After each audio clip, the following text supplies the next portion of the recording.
warahmatullahi wabarakatuh. Nama saya Raka Ramadan dari kelas 11 agama yang menjelaskan tentang bab hudud. Yang pertama adalah zina. Pengertian zina. Kata zina menurut bahasa berarti menyetubuhi wanita tanpa akad nikah. Menurut istilah fikih, zina adalah persetubuhan antara laki-laki dan perempuan yang dilakukan secara sadar tanpa adanya ikatan pernikahan atau suami istri. Dasar hukum dilarangnya zina. Zina adalah perbuatan keji yang diharamkan oleh agama Islam. Perbuatan zina termasuk dosa besar setelah dosa pembunuhan. Dalam hukum Islam, perbuatan zina termasuk tindak pidana dan pelakunya dihukum had. Zina dapat mengakibatkan hilangnya harokat dan martabat keluarga, bahkan jika perilaku sudah mempunyai suami atau istri dapat memutuskan tali pernikahan. Dan yang ketiga adalah dasar penutupan hukuman zina. Yang pertama ada di Al-Quran surah An-Nur ayat 2, dan yang kedua ada di As-Sunnah. Ada dasar penetapan perbuatan zina adalah hadis-hadis. Yang pertama adanya kesaksian 4 orang laki-laki yang balik, berakal dan adil. Yang kedua pengakuan pelaku yang sudah balik dan berakal. Yang ketiga qarinah, tanda-tanda atau indikasi yang dapat dianggap sebagai barang bukti perzinahan yang sah. Dan yang keempat adalah macam-macam zina dan hukumnya.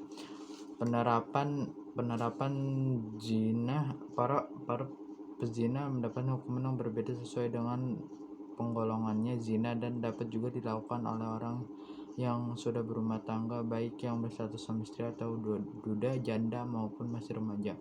Pelaku zina dibagikan menjadi 2 macam. Pertama adalah zina muhsan. Zina muhsan adalah zina yang dilakukan oleh orang yang pernah terikat perkawinan, artinya zina tersebut dilakukan baik oleh suami istri, duda, atau janda.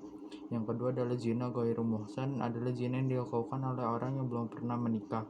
Hukumnya bagi pelaku zina ghairu muhsan adalah jilid atau dicambuk sebanyak 100 kali atau dibuang ke daerah lain selama 1 tahun. Hikmah dilarangnya zina. Yang pertama membuat jerah pelakunya karena hukumnya dilaksanakan secara terbukti dan demonstratif, terhindar dari penyakit kelamin menular, mengangkat harkat dan martabat manusia maupun keluarga, memperjelas nasab dan memelihara ketertiban ketentraman berumah tangga. Yang kedua adalah qazaf. Pengertian qazaf secara bahasa, qazaf berarti melempar atau melontar. Menurut istilah, qazaf adalah menuduh orang baik berbuat zina secara terang-terangan. Menuduh dalam arti melemparkan sangkaan kepada orang yang tanpa dikuatkan bukti-bukti yang nyata.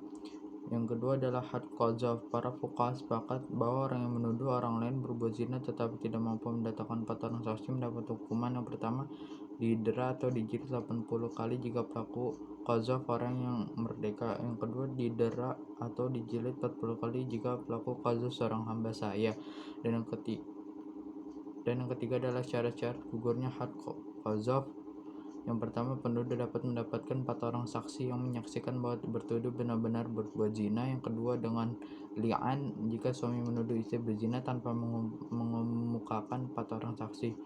Dan yang ketiga adalah orang yang dituduh memaafkan orang yang menuduh. Yang keempat adalah orang yang dituduh membenarkan tuduhan penuduh. Yang keempat adalah hikmah qazaf. Yang pertama, orang menjadi lebih berhati-hati ketika berbicara, terpeliharanya keharmonisan dan pergaulan sesama manusia, pembohong merasa jera dan menyadari perbuatannya yang tidak terpuji. Dan yang ketiga adalah meminum khamar atau minuman keras. Secara bahasa, khamar berarti penutup akal. Menurut istilah, khamar adalah segala jenis minuman atau zat lain yang dapat memabukkan atau menghilangkan kesadaran. Sesuatu yang dapat memabukkan berupa minuman, rokok, atau cairan yang disuntikan, makanan, dan tablet termasuk khamar.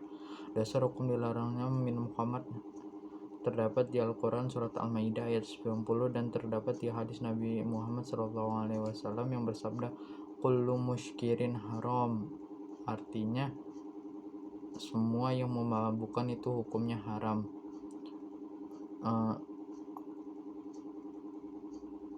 Namun pada garis besarnya khamar dibagi menjadi 2, yaitu minuman keras atau khamar yang berupa cairan seperti bir, whisky, dan brandy, dan minuman keras seperti bahan cair yaitu ganja, candu, dan morfin. Dasar penetapan hukum bagi peminum khamar yaitu adalah pengakuan pelaku bahwa dia benar meminum khamar, kesaksian dua orang laki-laki yang adil, ada tanda misalnya aroma minuman khamar tersebut. Syarat-syarat peminum yang dijatuhi had minuman keras adalah: A. Balik, B. Berakal, C.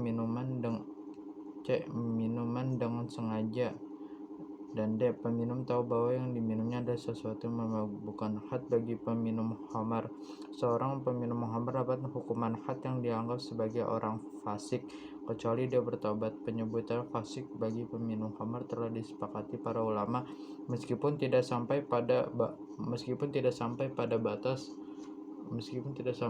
batas kemabukannya. Dampak minum khamar menurunkan kesadaran sehingga menimbulkan penurunan kemampuan untuk berbuat baik, malas belajar, bekerja. Yang kedua adalah dapat menyebabkan berbagai gangguan seperti gangguan metabolisme, penghambatan trombosit, merusak hati, meningkatkan infeksi, menyebabkan kerusakan saraf, menimbulkan ketergantungan fisik, dan melupakan zikir kepada Allah Subhanahu wa taala. Hikmah dilarangnya minum khamar adalah kesehatan jasmani dan rohani terjaga, terhindar dari sifat permusuhan dan kebencian, dan yang ketiga adalah mempersiapkan generasi penerus yang sehat baik secara jasmani dan rohani. Dan yang keempat adalah mencuri. Pengertian mencuri secara bahasa: mencuri atau sarikah adalah mengambil barang milik orang lain secara sembunyi-sembunyi tanpa adanya amanat untuk menjaga barang tersebut. Berdasarkan pengertian di atas,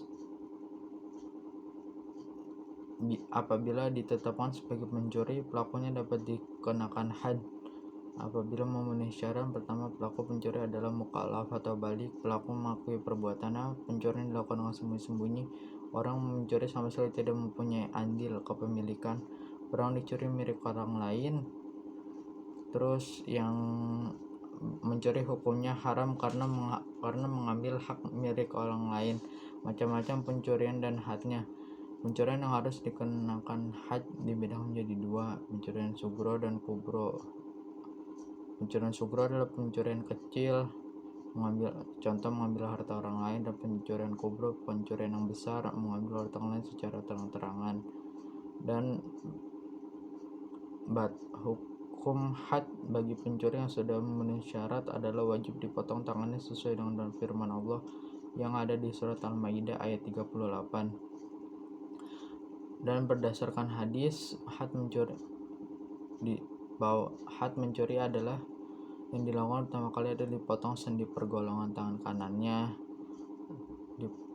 dipotong sendi pergelangan kaki kirinya, sendi pergelangan tangan kirinya, sendi pergelangan kaki kanannya, dan seterusnya. Hukumnya adalah ditakzir dan dipenjara sampai menunjukkan tanda-tanda taubat atau hijrah.